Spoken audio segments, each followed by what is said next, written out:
আসসালামু আলাইকুম প্রিয় দর্শক। কাঁদলেন তুরিন আফরোজ, ইনুর সান্ত্বনা। বিচার বিভাগের প্রশ্ন, কে এই সৎ প্রসিকিউটর? 23 এপ্রিল 2025 সকাল এক অবাক করা দৃশ্য দেখা গেল ঢাকার মেট্রোপলিটন ম্যাজিস্ট্রেট আদালতে।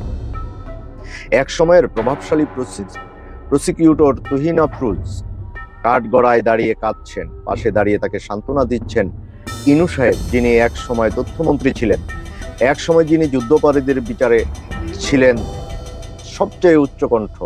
আজ তিনিই দাঁড়িয়ে বিচারের মুখোমুখি। সকাল 9:55 আদালতে হাজির করা হয় তুরিন আফরোজকে। পরনে হেলমেট ও বুলেট প্রুফ জ্যাকেট। একটা সময় যিনি রাষ্ট্রপক্ষে দাঁড়াতেন, আজ তাকেই রক্ষা করেছে আইন শৃঙ্খলা বাহিনী। শুরুতে হাস্যোজ্জ্বল থাকলেও কাঠগড়ায় ওঠার পর হঠাৎই কেঁদে ফেলেন তিনি। তাকে সান্ত্বনা দিতে ছুটে যান ইনু সাহেব, শহীদুল হক সাবেক আইজিপি এবং ছাত্রলীগের সাবেক নেতা সৈকত।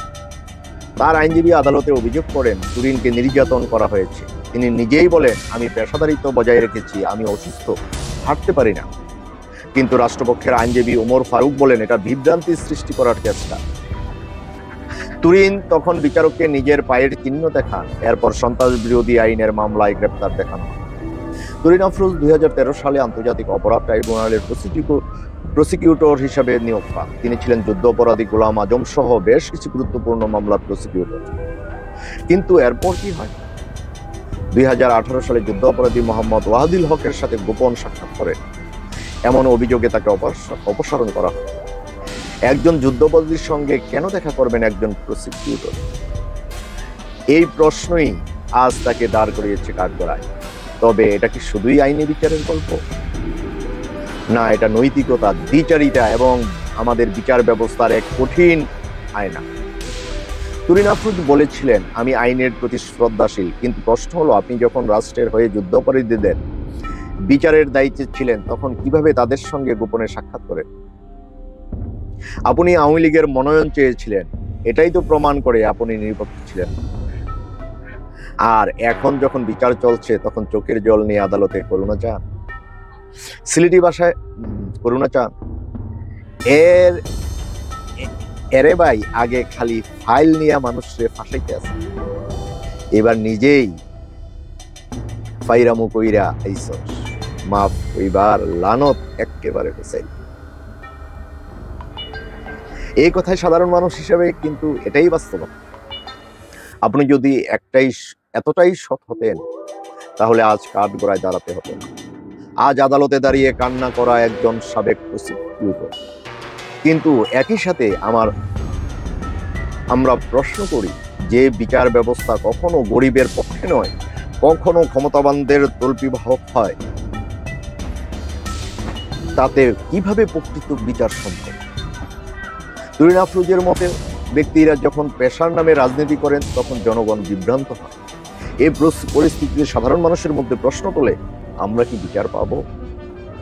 আইনের মুখে সবাই কি সমান? সত্যি কি কেউ অপরাধ করলে পার পেয়ে যায়, পার পায় না?